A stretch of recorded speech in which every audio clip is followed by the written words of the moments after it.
வணக்கம். இன்றைக்கி நம்ம பார்க்க போகிற சமையல் என்னென்னு பார்த்தீங்கன்னா சட்னி வெரைட்டி தான் பார்க்க போகிறோம். அதுவும் ஹெல்த்தியான கருப்பு உளுந்து வச்சு ஒரு டேஸ்டியான சட்னி எப்படி செய்யலாங்கிறத பார்க்கலாம். ஒரு பேன் எடுத்துக்கலாம். பேன் சூடானதும் தேவையான அளவுக்கு எண்ணெய் விட்டுக்கலாம். ஒரு 2 டேபிள் ஸ்பூன் எண்ணெய் விட்டுருக்கேன். பத்தலைன்னா நம்ம அப்புறம் சேர்த்துக்கலாம். எண்ணெய் லேசாக சூடு ஏறும்போது நல்லா ஒரு 3 டேபிள் ஸ்பூன் அளவுக்கு கருப்பு உளுந்து எடுத்துருக்கேன். உடைச்ச உளுந்து உடைக்காத உளுந்து எதுனாலும் நீங்கள் எடுத்துக்கலாம். நான் இன்றைக்கி முழு உளுந்து தான் எடுத்திருக்கேன். இப்போ பார்த்தீங்கன்னா உளுந்து நல்லா வறுபட்டுருச்சு. இதில் வரமிளகாய் சேர்த்துக்கலாம். காரத்துக்கு ஏற்ற மாதிரி சேர்த்துக்கோங்க. நான் ஒரு 10 வரமிளகாய் எடுத்துக்கிறேன். இது கூடவே 15 சின்ன வெங்காயம் சேர்த்துக்கணும்.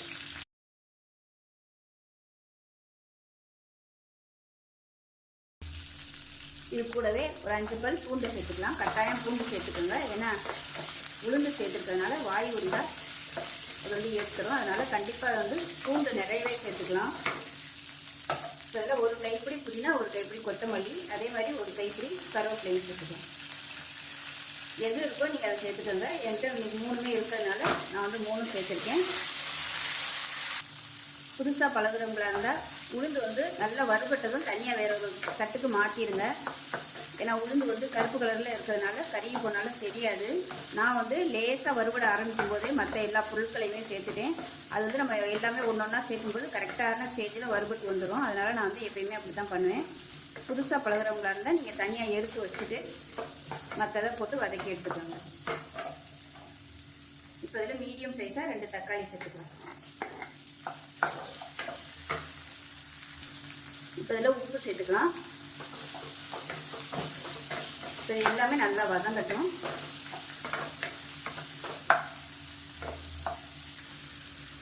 இப்போ எல்லாமே நல்லா வதங்கிடுச்சு. இதில் பார்த்தீங்கன்னா ஒரு 2 டேபிள் ஸ்பூன் கிட்ட துருவன தேங்காய் சேர்த்துக்கலாம். இது ஆப்ஷனல் தான். சேர்த்திங்கன்னா உங்களுக்கு அளவு கூட வரும். இது இல்லாமையும் நீங்கள் அரைச்சிக்கலாம். அவ்வளோதான். கேஸ் அமர்த்திட்டு ஒரு பரட்டுப்படுத்திக்கலாம். இதில் விருப்பப்பட்டால் நீங்கள் புளி சேர்த்துக்கலாம். நான் இன்றைக்கி புளி சேர்க்கலை. புளி சேர்த்திங்கனாலும் உங்களுக்கு நல்லாயிருக்கும். நான் இன்றைக்கி புளி சேர்க்காம தான் அரைக்க போகிறேன். இப்போ ஆறட்டும். இப்போ நல்லா ஆறிடுச்சு. இது ஒரு மிக்சி ஜாருக்கு மாற்றிக்கலாம்.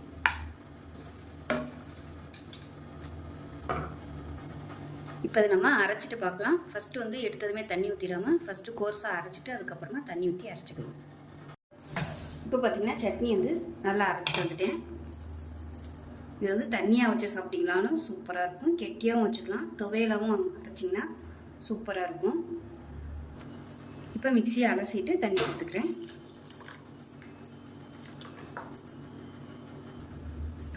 இப்போ இதை நல்லா கலந்து விட்டுலாம். இப்போ இதுக்கு ஒரு தாளிப்பு ரெடி பண்ணிக்கலாம்.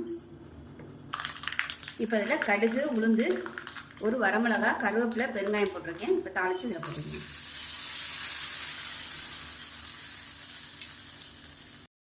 இப்போ நமக்கு அருமையான கருப்பு உளுந்து சட்னி ரெடி ஆயிடுச்சு. புதினா, கொத்தமல்லி, கருவேப்பிலை எல்லாமே இருக்குது.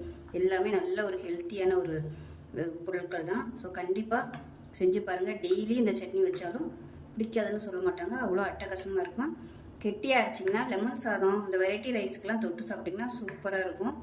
நார்மலாக நம்ம உளுந்து சேர்க்குறத விட கருப்பு உளுந்து இந்த மாதிரி நீங்கள் சட்னி வச்சு சாப்பிட்டிங்கன்னா உடம்புக்கும் ரொம்ப நல்லது. நைட்டு டின்னருக்கு பார்த்தீங்கன்னா கருப்பு கவுனி அரிசி இட்லியும் இந்த உளுந்து சட்னி தான் இன்றைக்கி செஞ்சுருக்கேன்.